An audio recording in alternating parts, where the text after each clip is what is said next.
Hello, everybody, and welcome to the top 5 new comics for July 31st of 2024. I'm, as always, Chris. We've got a really cool slate of books this week, so let's jump right into it, starting with Ultimate Spider-Man number 7. This is written by Jonathan Hickman, with art by Marco Checchetto, colors by Matt Wilson, and letters by Corey Pettit. It's Ultimate Spider-Man.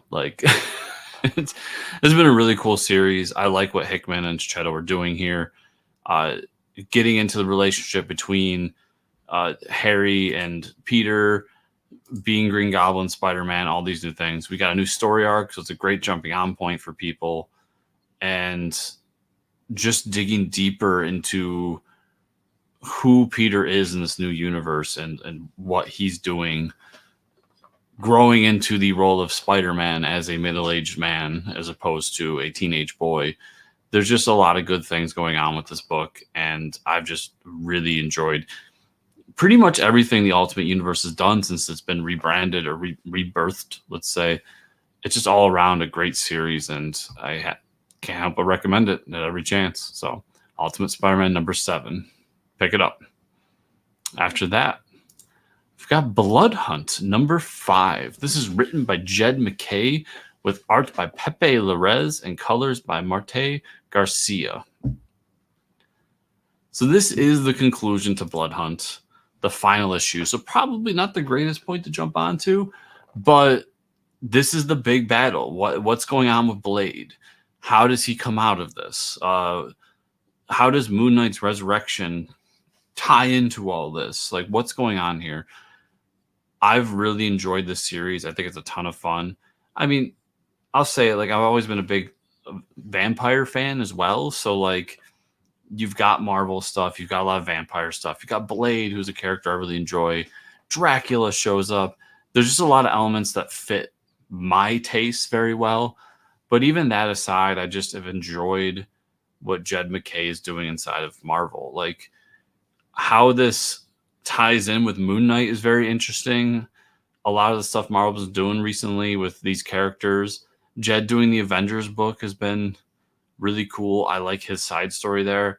I just think Blood Hunt's been a really fun event that harkens back to why I love event comics, which is we get all these characters together. We have a big adventure. We make a big fuss of it. It doesn't have to be The Watchmen or Dark Knight Returns or anything like that. It just has to be a good popcorn action comic with some great moments and hopefully some big things that affect the future, which, as we know from San Diego Comic-Con, there are a few. So it's just been a really great time. And if you haven't been on board for this one, there will be a trade down the line. I would recommend picking it up. I think it's a really good event book that's going to have some ramifications in the near future for the Marvel Universe. So it's good. It really is. And Pepe's art, man, is just so fantastic. So everybody, check out Blood Hunt. I think it was a really, we'll see how the ending goes, but I think it's a really good event. After that, we've got Marvel and Disney. What if Donald Duck became Wolverine? This is written by Luca Barbieri, art by Giada Perissinotto, and colors by Lusari Rividarti, and letters by Laura Tartaglia. I'm just a sucker for what if books in general.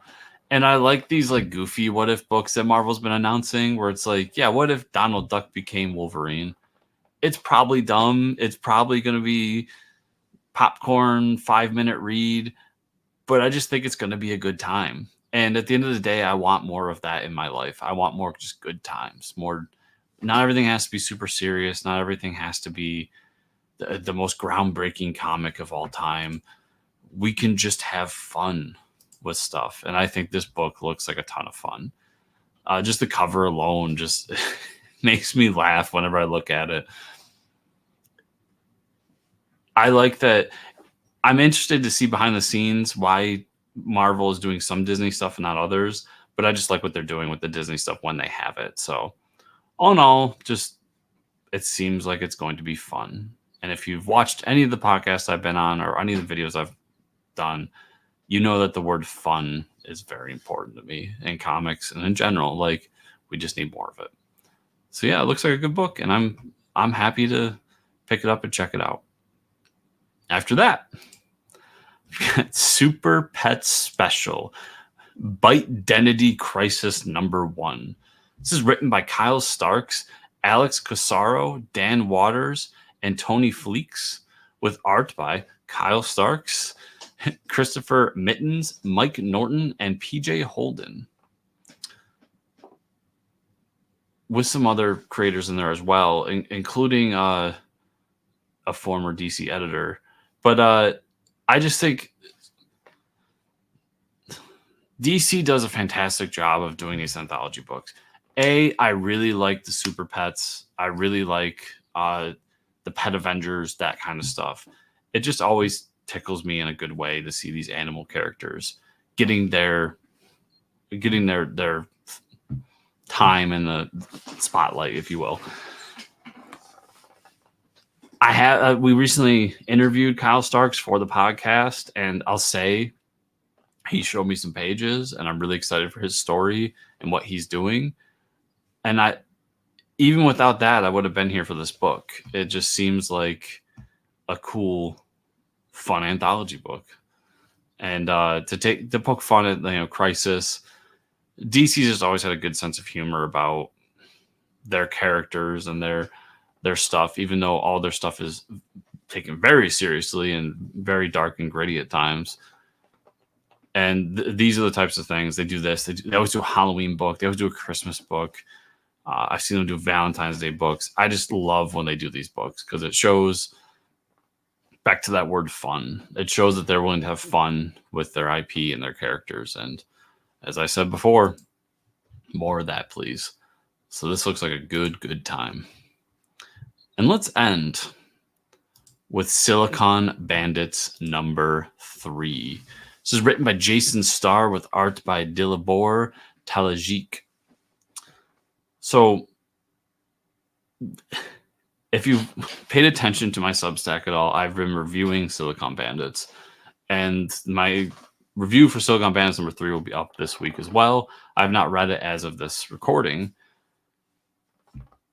I love this book. The first 2 issues have been some of the best comics I've read all year. It is stunning how great it is.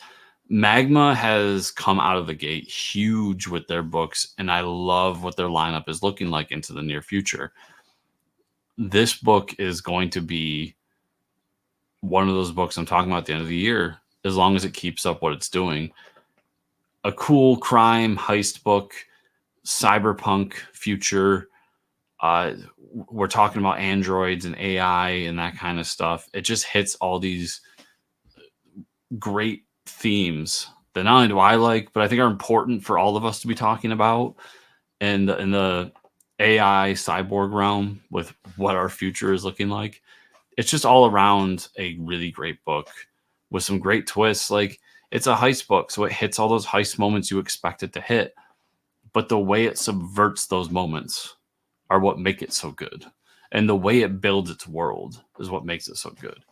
I think this is a standout book among any publisher, but for this to be the second book that a new publisher puts out is impressive and has set the stage for what I expect from Magma Comics. And good on them for picking this one out and publishing it, because I think it is one that they definitely are happy to have. So definitely pick up Silicon Bandits. It's just a really, really good book. And with that, everybody, that is my top 5. So I hope you enjoyed this video. Remember, if you want to follow me further, go on social media, whether it's X or Blue Sky or one of these other ones. It's at Fortress Chris.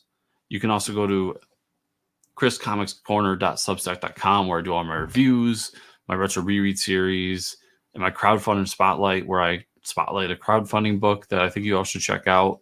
Just a lot of cool stuff I'm doing over there, and I hope you enjoy it. And then there's also my podcast, Fortress Comic News. You can watch the videos from that on this YouTube channel, or you can find it on whatever podcatcher you use, whether it's Spotify or whatever iTunes is doing these days and all that type of stuff. And if you check that out. We got some great interviews. We just recorded the episode for San Diego Comic-Con, so it's a nice, big, lengthy episode. We talk about a lot of cool stuff from San Diego. It's always a blast. It's just a really fun show to produce, and I hope you guys enjoy it as well.